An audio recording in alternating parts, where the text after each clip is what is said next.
রূপালী মৎস্য স্বনির্ভর দেশ, সবার আগে বাংলাদেশ। সবার আগে বাংলাদেশ। রূপালী মৎস্য স্বনির্ভর দেশ। জাতীয় মৎস্য পক্ষ 2026 সফল হোক, সফল হোক। সফল হোক, সফল হোক। আমরা এই মাথাটা একটু ফার্স্ট একটু জাতীয় মৎস্য পক্ষ 2026 সফল হোক, সফল হোক। রূপালী মৎস্য স্বনির্ভর দেশ, সবার আগে বাংলাদেশ। সবার আগে বাংলাদেশ। রূপালী মৎস্য স্বনির্ভর দেশ। রূপালী মৎস্য স্বনির্ভর দেশ, সবার আগে বাংলাদেশ। জাতীয় মৎস্য পক্ষ 2026 সফল হোক, সফল হোক। জাতীয় মৎস্য পক্ষ 2026 সফল হোক, সফল হোক। সবার আগে বাংলাদেশ। রূপালী মৎস্য স্বনির্ভর দেশ, সবার আগে বাংলাদেশ। সবার আগে বাংলাদেশ। রূপালী মৎস্য স্বনির্ভর দেশ। রূপালী মৎস্য স্বনির্ভর দেশ, সবার আগে বাংলাদেশ। রূপালী মৎস্য স্বনির্ভর দেশ, সবার আগে বাংলাদেশ। সবার আগে বাংলাদেশ। রূপালী মৎস্য স্বনির্ভর দেশ। রূপালী মৎস্য রূপালী মৎস্য স্বনির্ভর দেশ, সবার আগে বাংলাদেশ। সবার আগে বাংলাদেশ। রূপালী মৎস্য স্বনির্ভর দেশ। জাতীয় মৎস্য পক্ষ 2026 সফল হোক, সফল হোক। সফল হোক, সফল হোক। আমরা এই মাথাটা একটু ফার্স্ট একটু 2026 সফল হোক, সফল হোক। রূপালী মৎস্য স্বনির্ভর দেশ, সবার আগে বাংলাদেশ। রূপালী মৎস্য স্বনির্ভর দেশ। সবার আগে বাংলাদেশ। জাতীয় মৎস্য পক্ষ 2026 সফল হোক, সফল হোক। জাতীয় মৎস্য পক্ষ আগে বাংলাদেশ। সবার আগে বাংলাদেশ। হ্যাঁ সবার আগে বাংলাদেশ। জাতীয় মৎস্য পক্ষ 2026 সফল হোক, সফল হোক। রূপালী মৎস্য স্বনির্ভর দেশ, সবার আগে বাংলাদেশ। সবার আগে বাংলাদেশ। রূপালী মৎস্য স্বনির্ভর দেশ। রূপালী মৎস্য স্বনির্ভর দেশ, সবার আগে বাংলাদেশ। জাতীয় মৎস্য পক্ষ 2026 সফল হোক, সফল হোক। জাতীয় মৎস্য পক্ষ 2026 সফল হোক, সফল হোক। সবার আগে বাংলাদেশ।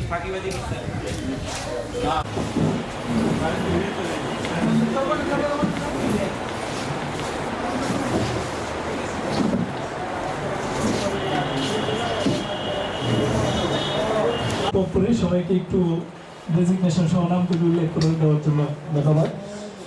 আপনারা জানেন যে শুরু হয়েছে 30 তারিখ পর্যন্ত। আপনারা কলমাকান্দে যেতে হাওড় এলাকায়, হাওড়ের অন্যতম একটা স্লোগান হচ্ছে মাছ আর দান, এই হচ্ছে হাওড়ের প্রাণ।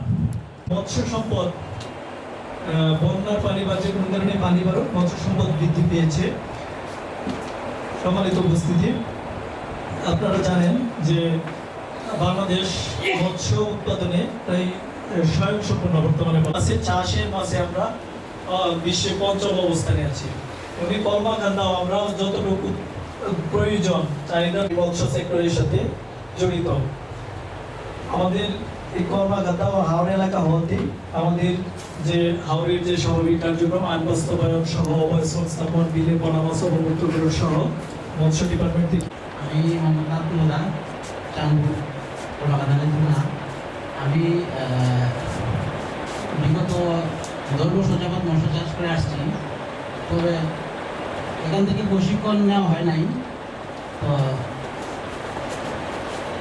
আমি জানি যে মৎস্য চাষে কলকাতা আমাদের কিন্তু সরকারিভাবে উদ্যোগ নিয়ে এইগুলিকে প্রশিক্ষণের দ্বারাতে এগুলিকে আরও কীভাবে উন্নয়ন করা যায় সেইটুকু এ করে আমি আমার বক্তব্য চাষ করে আপনি কি কি চাষ করেন, এভাবে কি করেন?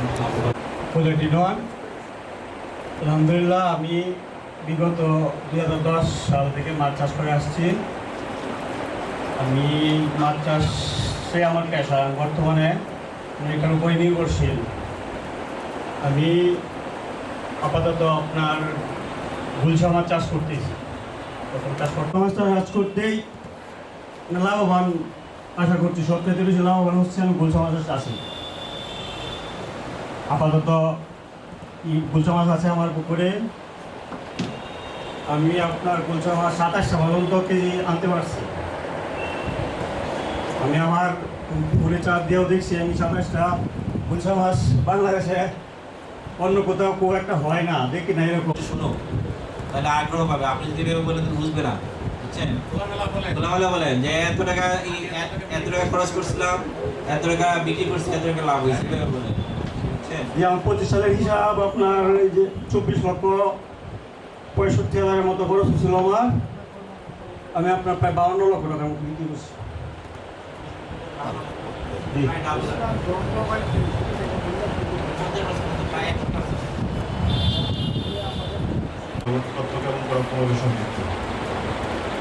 ভাই যেটা বলছে এটা হয়তো বা অনেকের ক্ষেত্রে হয় এরকম, 100 জনের মধ্যে 2-4-5 জনের হয়ে যায় এরকম যে প্রায় 100%-এর মধ্যে 100% হবে।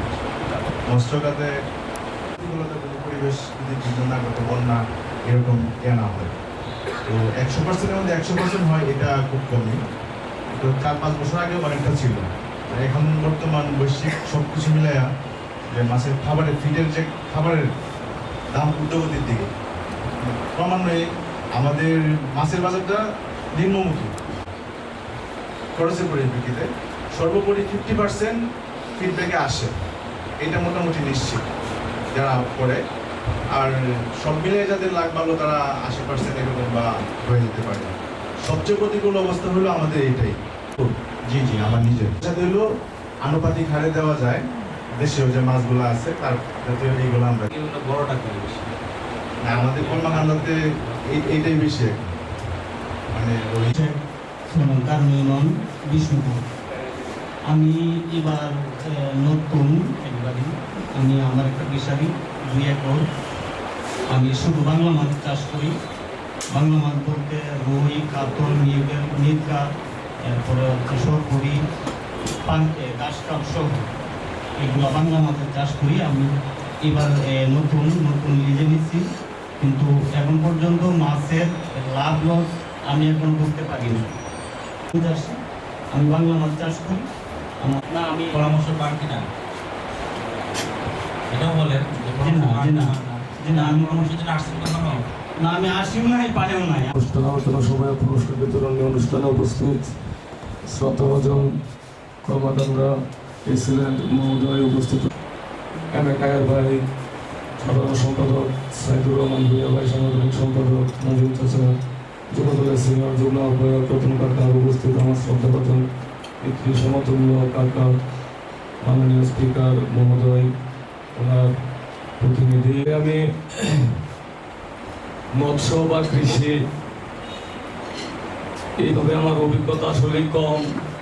তারপরেও আমি আমার সংগঠনের পক্ষ থেকে যতটুকু জানি যে নির্দেশনা রয়েছে, কৃষক, চাষি, মাঝি, সাধারণ মানুষ যারা রয়েছেন, তো সাধারণ মানুষের প্রতি আমাদের দলীয় সিনিয়র নেতৃবৃন্দের নির্দেশনা, আমাদের দলীয় নির্দেশনা, এমনকি দুর্গাপুর কর্মকাণ্ডার জননেতা, বাংলাদেশ জাতীয় সংসদের মাননীয় স্পিকার, ওনার যে নির্দেশনা, আসলেই আমরা কর্মকাণ্ডা অবহেলিত জনপদ, গারো পাহাড়ের পাদদেশ বেষ্টিত ধান এবং হাওর সমৃদ্ধ এলাকা।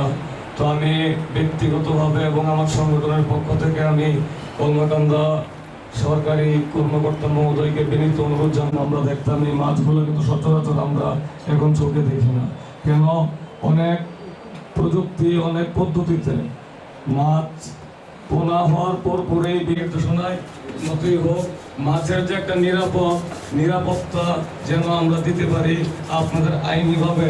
হাওর ডিস্ট্রিক্ট সাহেব আমাদের মাঝে উপস্থিত আছেন, কলমাকান্দা ইউনিয়ন পরিষদের ভারপ্রাপ্ত কলমাকান্দা প্রেস ক্লাবের সভাপতি মোহাম্মদ শামীম ভাই আমাদের মাঝে উপস্থিত আছেন, কলমাকান্দা প্রেস ক্লাবের সম্মানিত নেতৃবৃন্দ। পাশাপাশি আমাদের মাঝে উপস্থিত আছেন বাংলাদেশ জাতীয়তাবাদী ছাত্রদল কলমাকান্দা উপজেলা বিভিন্ন পর্যায়ের গুরুত্বপূর্ণ কথা শুনেছি। সকলেই আমার ব্যক্তিগত পক্ষ থেকে বাংলাদেশ জাতীয়তাবাদী যুবদল কলমাকান্দা উপজেলা শাখার পক্ষ থেকে এবং মৎস্যজীবী খামারি ভাই আমার ব্যক্তিগত পক্ষ থেকে কর্মকর্তা প্রেসিডেন্ট পক্ষ থেকে শুভেচ্ছা অভিনন্দন। জাতীয় মৎস্য পক্ষ আলোচনা সভায় ইস্তেক সৌরভ এবং রতন কথা শুনেছি, তার সুন্দর কথাই বলেছে। তাদের কথার সাথে আমি সহমত পোষণ করে আমি বলবো, দেশীয় যে পুরা বিলুপ্তির পথে এটা সংরক্ষণ স্বাধীন বাংলাদেশ সবার আগে বাংলাদেশ জাতীয় মৎস্য পক্ষ 2026 উপলক্ষে আজকের এই অনুষ্ঠানে সভাপতিত্ব করছেন। আমরা উপস্থিত আছেন কলমাকান্দা থানা বিএনপির অন্যতম সদস্য এবং আমাদের কার্যকরী অনুষ্ঠানের সম্মানিত সভাপতি আমাদের কর্মকাণ্ড উপজেলা এসএড মহোদয় উপস্থিত আছেন, আমাদের উপজেলা বিএনপির সম্মানিত সভাপতি মহোদয় খায়ের সাহেব হুসান। এটার যন্ত্রযুক্ত ব্যবহারে আমাদের পুরা মাছগুলো ধ্বংস হয়ে যাচ্ছে। আমরা চাই যে সবাই সম্মিলিতভাবে এটার অভিযান চালিয়ে আমরা এই পোনা মাছগুলো ধ্বংস করা থেকে রক্ষা করবো। আর মাছের খাবার, এটা জানেন এগুলো বাই প্রোডাক্ট, এটা ভুট্টা কিংবা ধান, এটার থেকে আপনার মাছের খাবারগুলো সবার আগে বাংলাদেশ। আজকের এই অনুষ্ঠানের শ্রদ্ধেয় সভাপতি, আজকের সবার উপস্থিত রয়েছেন সকল পর্যায়ের এই উপজেলা পরিষদের বিভিন্ন দপ্তরের প্রধান, কায়সার কামালের পক্ষ থেকে আন্তরিক শুভেচ্ছা ও অভিনন্দন। সকলকে ধন্যবাদ জানিয়ে আমি শুধু বলতে চাই আজকের দিনে আমাদের আমাদের রূপালী মৎস্য শ্রমিক দেশ, সবার আগে বাংলাদেশ। আপনারা জানেন যে আপনাদের সবার সামনে আমি একটু গেছি যে আমরা কিন্তু মৎস্য আহরণে কিন্তু সারা বাংলাদেশে খুব ভালো একটা পজিশন রয়েছে। আমাদের ইলিশ উৎপাদনে আমরা কিন্তু সারা বিশ্বের প্রথম, তারপরে অভ্যন্তরীণ জলাশয়ে মাছ উৎপাদনে দ্বিতীয়, অভ্যন্তরীণ মুক্ত জলাশয়ে মাছ আহরণে আমরা তৃতীয়, বদ্ধ জলাশয়ে মাছ চাষকৃত মাছ উৎপাদনে আমরা পঞ্চম, এবং আগস্ট পর্যন্ত এই 15 দিন আমরা আমাদের মৎস্য সংক্রান্ত যাবতীয় কার্যক্রম সফলভাবে সম্পন্ন করতে পারবো সেই আশাবাদ ব্যক্ত করে এবং সবাইকে ধন্যবাদ জানিয়ে আমি আমার বক্তব্য এখানে শেষ করছি। আর আমরা এখন পুরস্কার বিতরণ করতে পারবো।